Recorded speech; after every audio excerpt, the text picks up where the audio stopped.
Speaker today is Alexandre Rybko, who's from the Institute for Problems of Information Transmission of the Russian Academy of Sciences. Alexandre is very well travelled. He spent a year here in Cambridge. We're very pleased to have him here about 6 or 7 years ago. But he's also visited many, many other institutions around the world, so many of you will know him from that. He's part of the group that Dobrushin founded that transferred very productively methods from statistical mechanics for the study of large-scale systems to study other sorts of large-scale networks. And he was telling me that the laboratory that he's in within the Institute for Problems of Information Transmission is now called the Dobrushin Laboratory. He's going to speak today about work on large networks, attempting to understand qualitative features of very large-scale networks, which could potentially even be infinite. But I think the key characteristic today is that they move around, the nodes move. So, Sasha. I want to tell my thanks to the organizers because previous time when it was this semester in networks, it was very productive for me and give me a lot of new ideas, and I hope that this conference again will be very successful and very interesting for many people. So thanks to organizers, to Francois and to Sergei for the possibility to participate in this conference. And I shall tell about our recent... Could you switch the microphone on? Microphone, Sasha. Microphone. Sorry. Now it's better? Yes. Thank you. And my talk based on recent paper with Francois Bocelli and Senya Schlossman, and we considered the infinite network, the toy models for infinite networks, and these infinite networks also change their topology. And these toy models, I shall start with this. This is the program of my talks. My talk, I first time talk about it, so maybe only half of it will be in my talk. So I shall consider at the beginning this infinite network with dogs and fleas. What is it? Suppose we have a one-dimensional lattice. These points 0, 1, 2, and so on, -1, -2. And in each node, we have a dog. These triangles are dogs. And these dogs,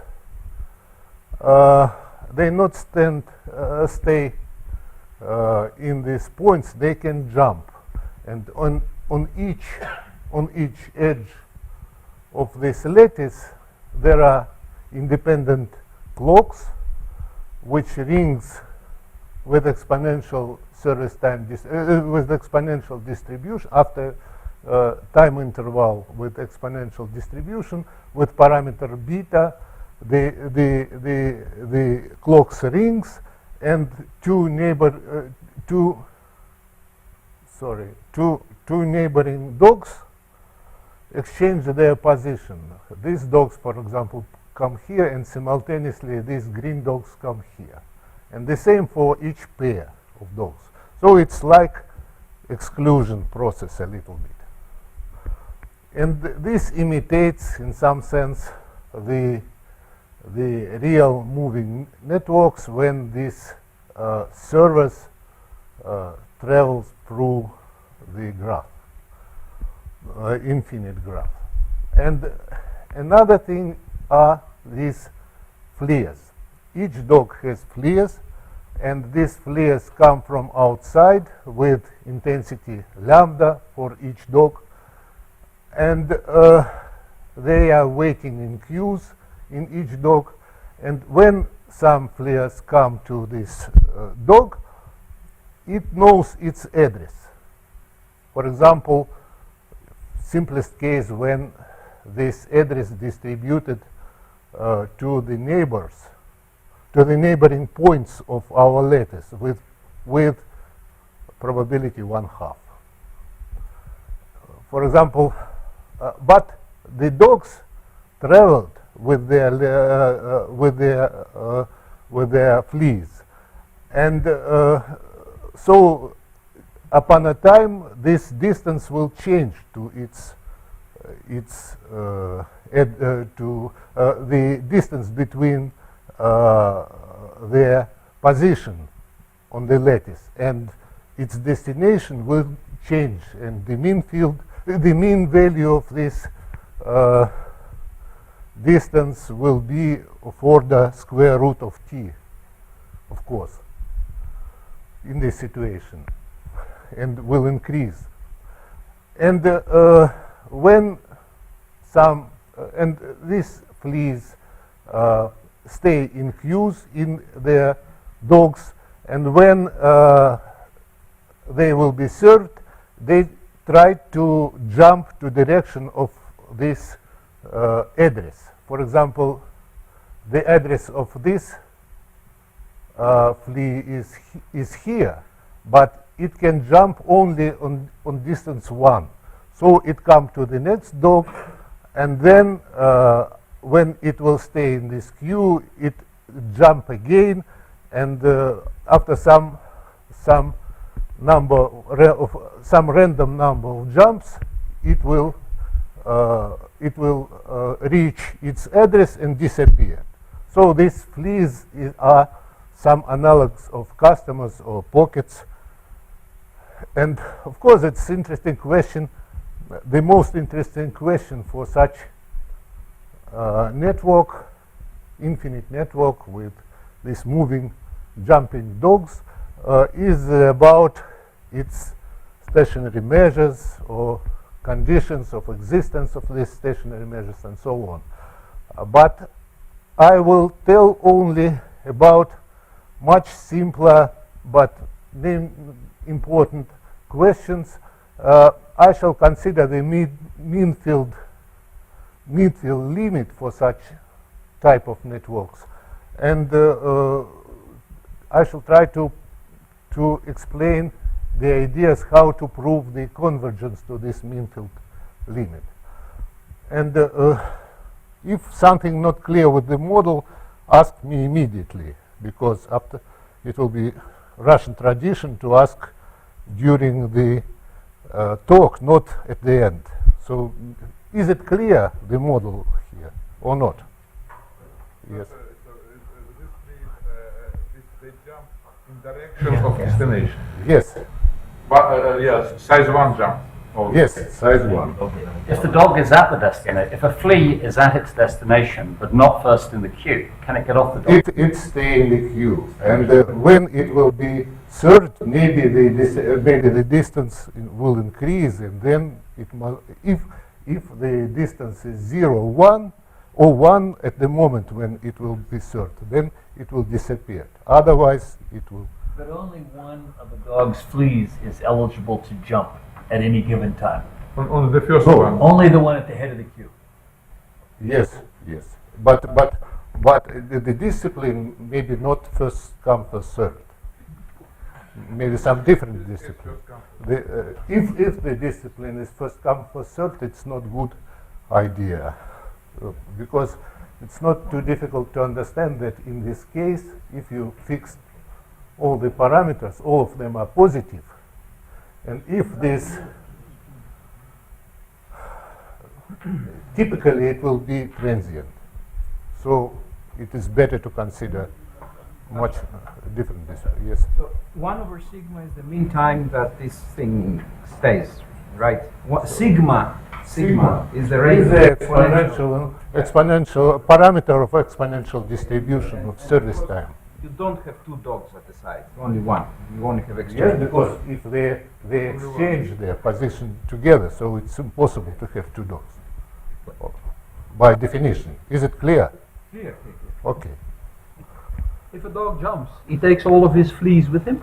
Yes, yes, of course. That's what I... This is the basic thing. So the fleas are they are in the queue of this dog. They cannot change their position before they will be served. And now I shall tell what does it mean, this mean field limit. It's very difficult to say something about this graph. It's better to consider the different situation. Namely, it's difficult theorem, for example, to prove that for this process on the line, it's not, for example, hypothetically, on this process on the line, for any parameters, it will be transient. But it is difficult theorem. Much more simple situation will be if we consider such generalization. We shall put in each point not one dog, but n dogs. So it's something like you have many you have this. So we put n dogs, and each dog again has fleas. In each dog, we have we have the flow of new fleas with the same intensity lambda, and all fleas again need service. The service will be again exponentially distributed with parameter sigma, as in previous picture. The difference is that we allow the jumps of any neighboring dogs, and these jumps will be with intensity beta divided by n. So again, each dog jumping with intensity beta, but it change its is exchanging dog with uniform probability. And when the flea want to go to its address again some point of our lattice. Then it choose the intermediate dog with uniform probability. Is it clear what I mean? The fleas are still attached to the dogs. Do you have fleas of size 1 by n? How are the fleas? How are the fleas in the dogs? The same. We have constant flow of fleas on each dog. So the total flow is larger. You have but lambda on each sub dog. yes, we have. But when fleas complete its service and want to go to some on their address, they choose the intermediate dog. If they can jump immediately to their address, then okay, but they will disappear. But if they need some intermediate dog, they choose it uniformly with parameter sigma divided by n. If you have n dogs, so everybody has only one destination, yeah? Yes, the destination is not the dog. The destination is a node. So But node doesn't change. the node doesn't change. In the first model, Node also doesn't change. and destination is again a node. Yes. Yes. And it's also difficult to say something serious about this situation. Oh, sorry. But it is much easier to look what will happen when n go to infinity. In this limiting situation, it's possible to say a lot of things, but at the beginning, I must describe the limiting object. And after that, it is possible to say something about its properties. And what is this limiting object in this situation? And we consider a much more general situation when we have not this lattice one dimension. We shall consider arbitrary infinite graph, not especially this one-dimensional or two-dimensional lattices. And we consider the situation when service times are not exponential distributed, and we have many types of fleas. Well, later I shall tell about it.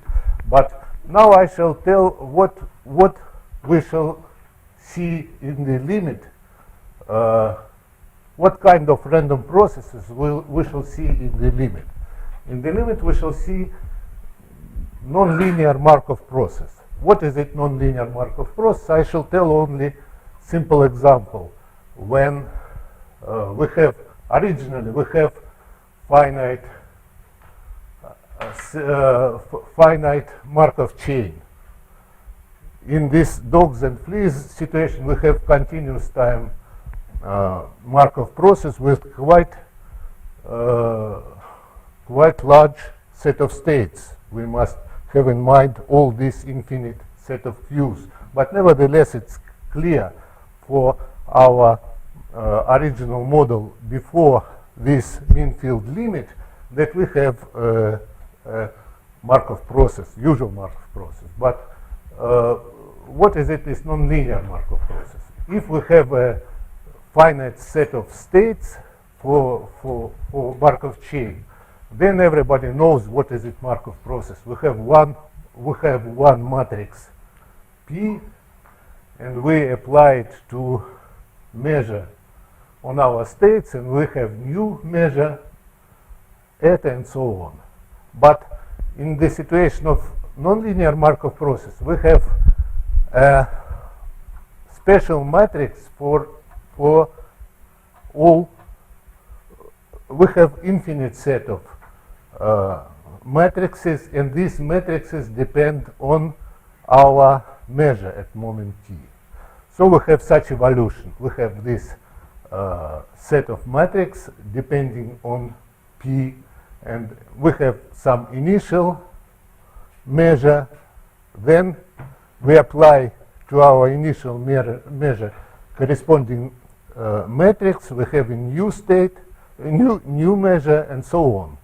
And of course, it's difficult to say something about property of such evolution. But nevertheless, it's possible to say something.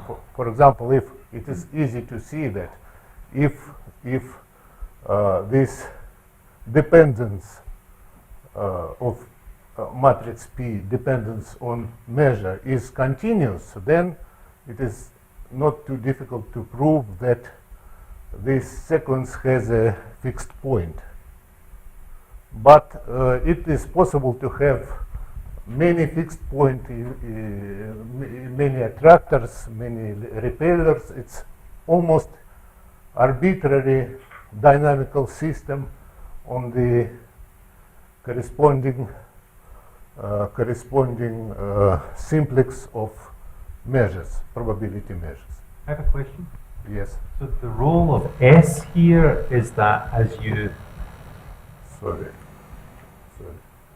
Yes. S is reflecting a non-autonomous nature of your Markov chain. So which S? So your transition matrix P is a P. function of S and U. P. The third line from the top, when you define the transition matrix, P equals P of S and U. So Yes, it's usual stochastic matrix. It's so a the definition of S is denoting what? S. S in S No, no, small no. is in S, and U is in S, and you have No, the question is, what is little s?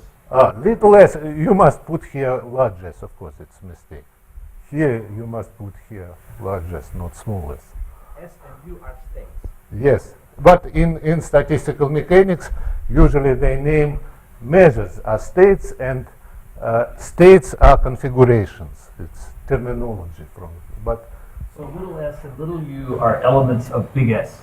Yes, yes. And here it's a mistake. You must put here largest, not smallest. It's a mistake. So, okay. And what we have in our situation with this networks on these moving dogs and fleas. We have some infinite or finite graph, countable graph, as these one-dimensional letters, and we have the sequence of increasing graphs.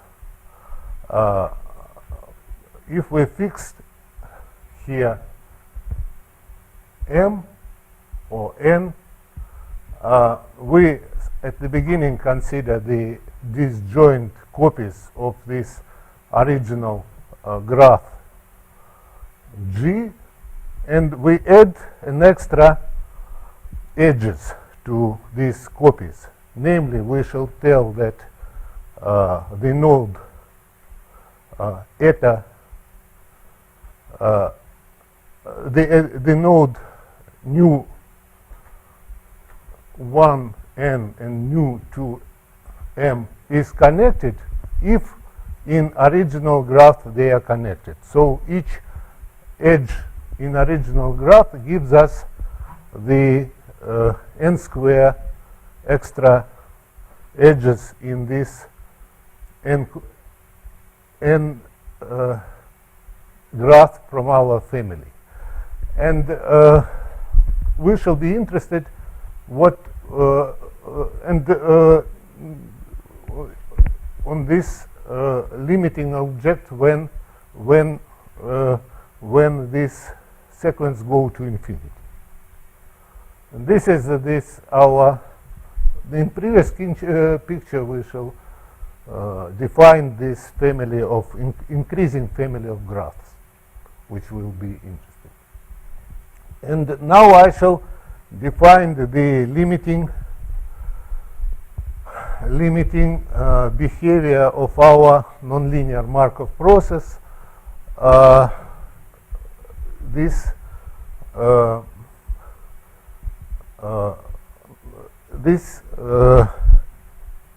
measure behavior of the measure of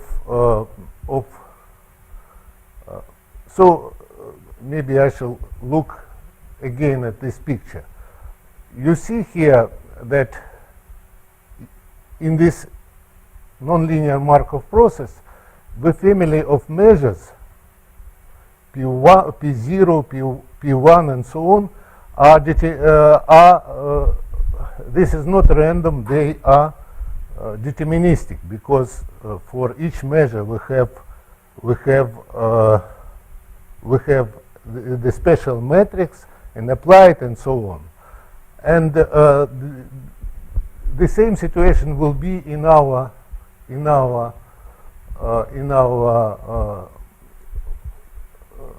network, and I must define the evolution of this deterministic evolution of measures. At the beginning, I must define the manifold on which these measures will live. And this manifold we named comp. We considered such object with Karpelevich and Shmuel-Osman in previous papers, and we have impression that this term is something equivalent to this object. So what we have measures on our Q's, and what kind of Q's we have? We have finite Q's, but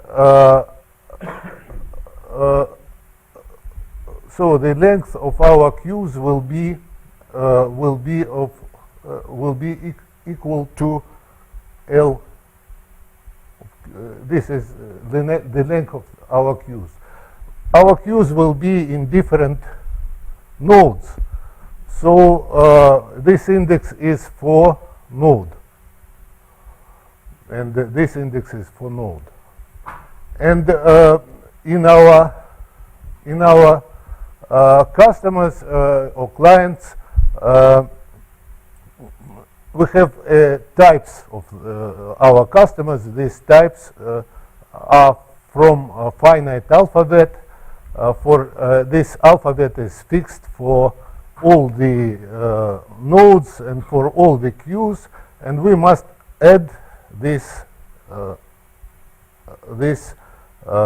type to each customer, because we decide that the distribution of addresses and distribution of service times depend on this type.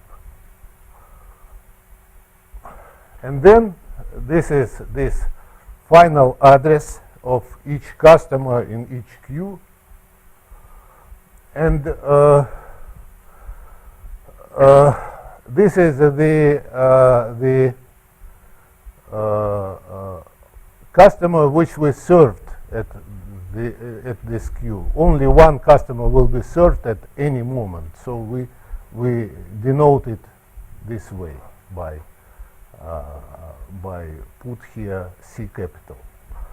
And we don't want to consider only exponential distributed service time, so we must remember the elapsed time which was already spent by server for any customer. For example, for this customer which is served at that moment when we consider our queue. And what else we must remember? And we must choose the service discipline. We decide that this service discipline doesn't depend on this continuous parameters of these elapsed service times, but for each queue we have these discrete parameters, these types of customers and these addresses, and we decide that the customer which will be which we took for service depends only on these discrete parameters. And that's all, I think. I shall look. Yes. And after that, we shall see this comb.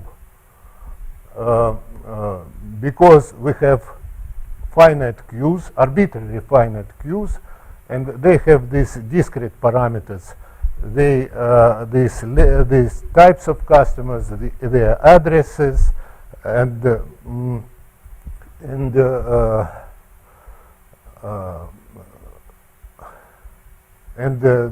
index new. It gives us the information about in which node this queue stay.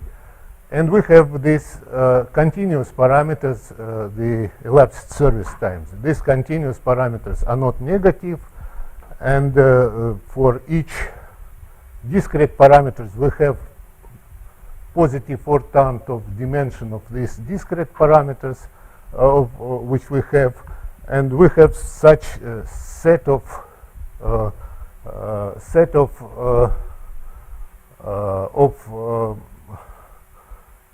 finite dimensional positive orthants, and all this manifold we named comb. This is quite formal definition. Maybe it's not easy to follow this picture in details, but now we must define the possible rate of jumps and what will happen with our queue upon time. This is quite complicated. For example, the new fleas will go to our queue. This is parameters of these new fleas, which come from outside. This is our queues will change at that moment to this new queue. It means that we put at the end of our queue the new customer with such parameters which was there, and there. And there are many other possibilities for jump of fleas. For example, this is the intensity with which the flea under service jump to some other nodes or leave our system. It depends on address and so on. Maybe it's, and this is the new element. As you remember, our dogs can jump at that moment. At that moment, the queue in one node go to the queue to other node, and vice versa. The queue from the first node go to the second, and the queue from the second go to the first, and it happened with intensity. And the main idea of this, this is the most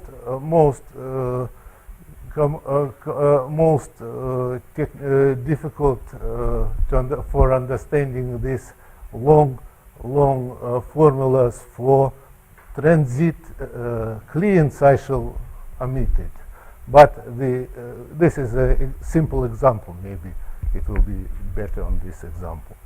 I shall tell about it. But the most good thing which we shall see, that we, in the limit, when we shall look at the infinitely many copies, it's not necessary to look at all of them. It's sufficient to look only to one copy. And this one copy, not all of them behave the same way, and what we shall see on this one copy is exactly this nonlinear Markov process. So we can, in the limit, we can forget about this infinite. In the mean-field limit, we can forget about this infinite number of copies.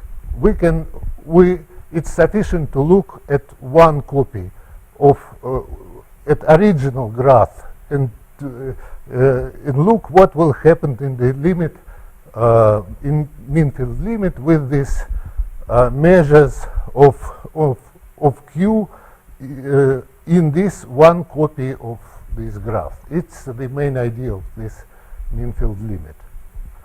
And I shall repeat the simple, I shall tell about the simple example, because I think it's impossible to follow all these long formulas.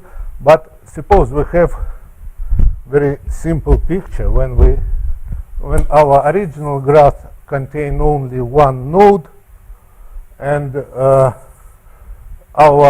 and we have simple and we have an edge, one edge which is a loop. And after this mean field situation, we on each stage we have, if we have here n nodes, then after this mean field procedure, we have complete graph with n nodes, because this loop will connect now all the nodes. So we have complete graph.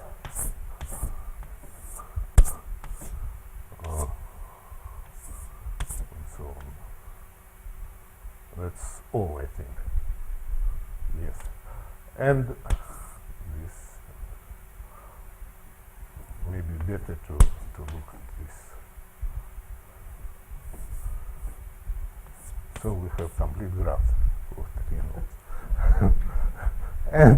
and what will be this comb? And suppose we have only one type of fleas, and suppose we have 5-4 discipline.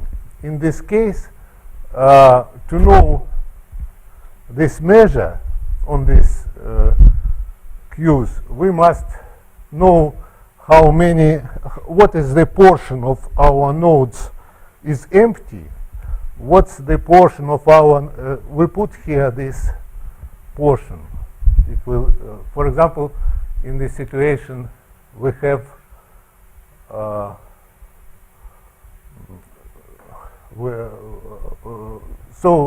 for example, this measure for finite situation, when we have n copies, must be equal to some rational number m divided by n, and this m is smaller than or equal to n. If we have if all of our nodes are empty, we shall put here n, and if only portion of them, we shall put here some rational number. And here there are some, here we put the portion of nodes with one customer. We have, for this picture, we have only one customer, one node with one customer. And sorry, here for 2, and this is 1. And this measure is 1 over n, and here also. But sometimes we can have 2 equivalent nodes, and in this case we have here the mass 2 over n and so on. And this is the elapsed service time of the first customer in this comb. And what can happen with these customers? For example, the new 1 customers will come to this node which contain L customers. Then this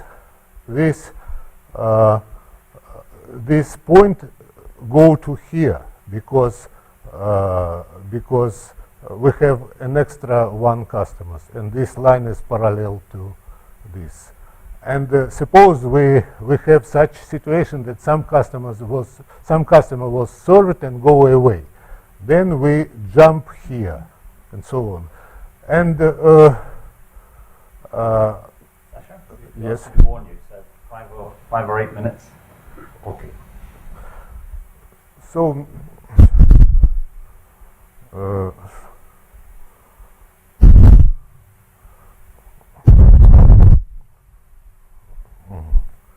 So I shall explain. It's difficult maybe to follow all these formulas, but it is possible to write explicitly the evolution of our measure for arbitrary graph, for arbitrary service times distribution. This is a dynamical system on the space of measures on these combs, and this is this evolution. And the main theorem is that when we have a sequence of finite copies of these Markov processes with and when our initial state, it will be also the measure on our comb, but with these rational numbers as it was the measure for finite number of copies is an atomic measure on our comb with random evolution, because these atoms can jump randomly. But in the limit, this measure behave deterministically, and I wrote the equations for this evolution. And the main theorem is that when our initial states converge to initial state of limiting measure of nonlinear Markov process, then at any moment of time, the behavior, random behavior of our atomic measures on the same comb converge to deterministic evolution of solution of this system of equations, nonlinear equations. Of course, it's necessary to prove that this evolution is correctly defined, that we have only one solution of this complicated measure-valued dynamical system, nonlinear. But it was done, and we proved also the theorem that our random evolution of our usual Markov processes when n go to infinity converge to this deterministic evolution of limiting nonlinear dynamical system. Of course, it's necessary to ask what to do with this evolution because it's quite complicated, but it's not strange to understand that the limiting evolution is much simpler than the evolution of Markov process before the limit. I have no time to tell why it's so, but it is in statistical mechanics this mean field limit gives a lot of results which is impossible, I think, to have without considering this mean field limit. But maybe next time I shall tell you about the stationary behavior of this nonlinear Markov process, but now it's in progress with Francois and Senior. So thank you.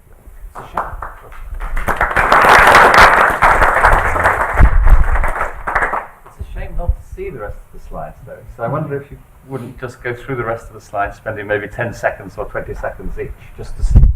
Because I think the connection. I mean, I don't know this talk other than from your set of contents, but those titles linked it to all sorts of interesting questions. This is very simple fact that our nonlinear dynamical system has one solution. No, go forward. The other direction. Okay, so this is simple, and I even prepared the proof, but I haven't. And the second one is a technical, but maybe important. It is useful to have a compactification of our comb.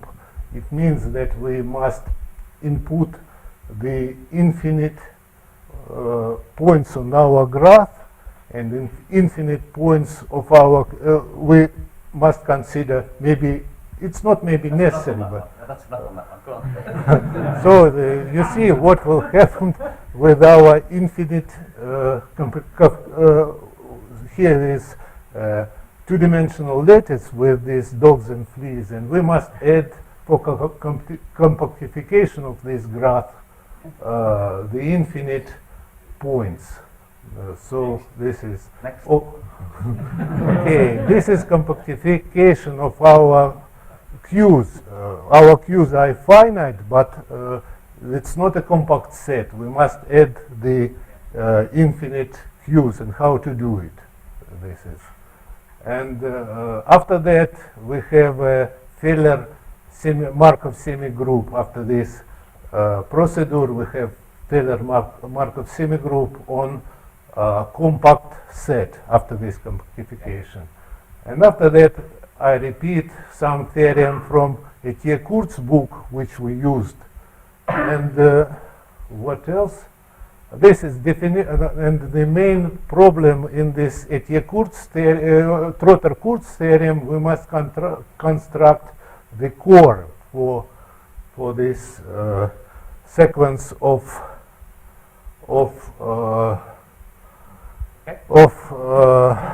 Markov semigroups, and we construct this core. Maybe this is quite universal object in all these models. The core is the same for our experimental. From our experience, the core is the same. So maybe this construction will be useful for many cases. And this is the literature. Thank you.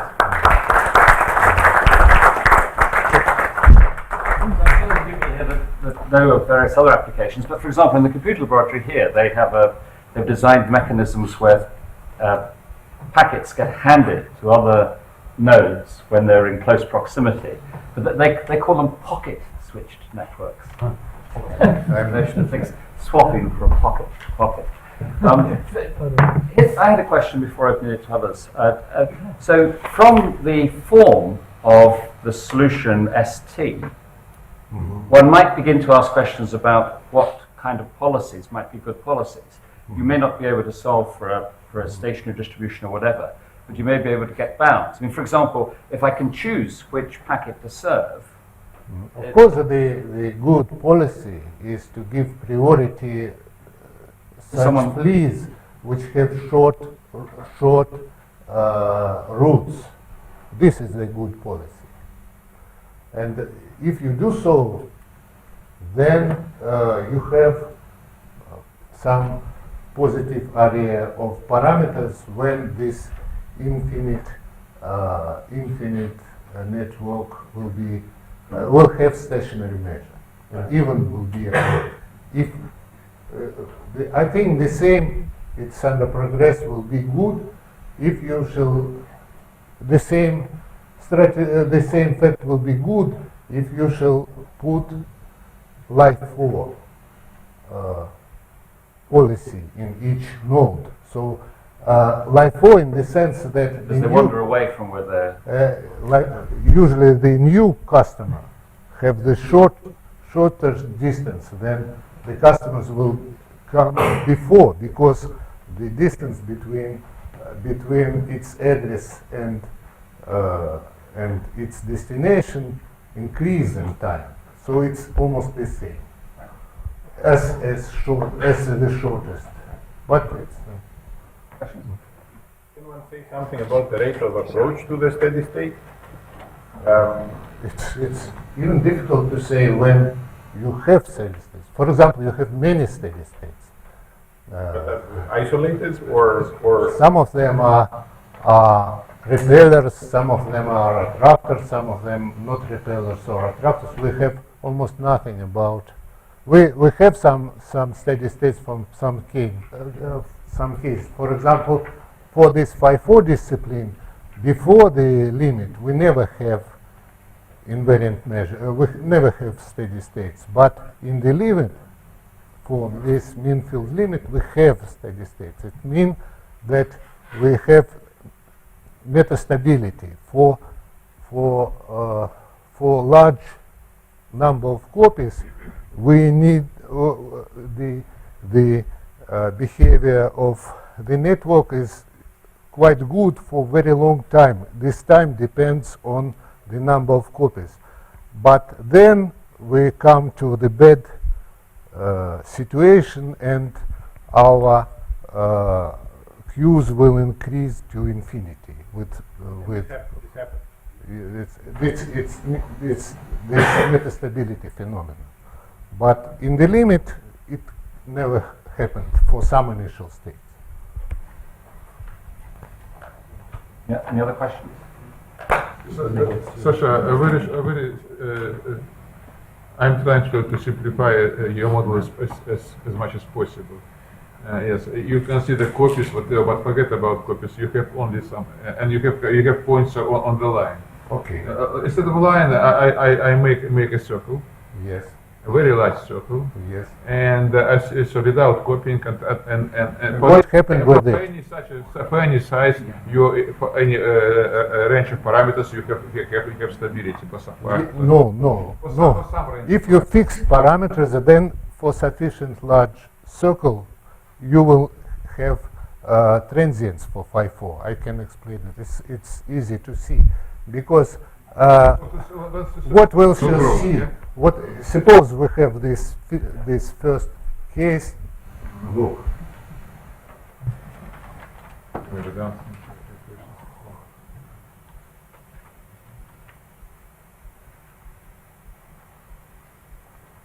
Yes. Suppose it's a large circle. Then let's take very long queues everywhere. Then when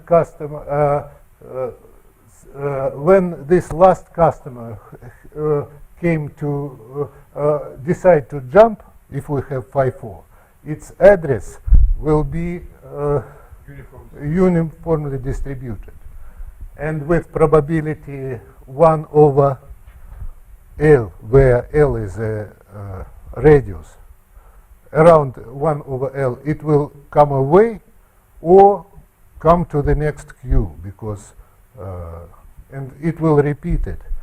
And if this radius is sufficiently large, then it can be approximated by Jackson network with such situation that the probability to come away is 1 over size of this network, and with other probability you choose arbitrary node with uniform probability. It is easy to see that if you fix these parameters, for example, this epsilon is small and this gamma is large, but nevertheless, if the size of the network is sufficiently large, it will be transient. So this is. But it's not so simple as in Jackson network, because the next two fleas, their address is dependent, because if they are next to fleas in one queue with some positive probability, they came one after another in this queue. And if it is so, then the addresses are almost the same, because with probability 1/2 they. You see, so it's not so simple as Jackson network, but nevertheless it's clear that it's true. Okay, let's thank Sasha again.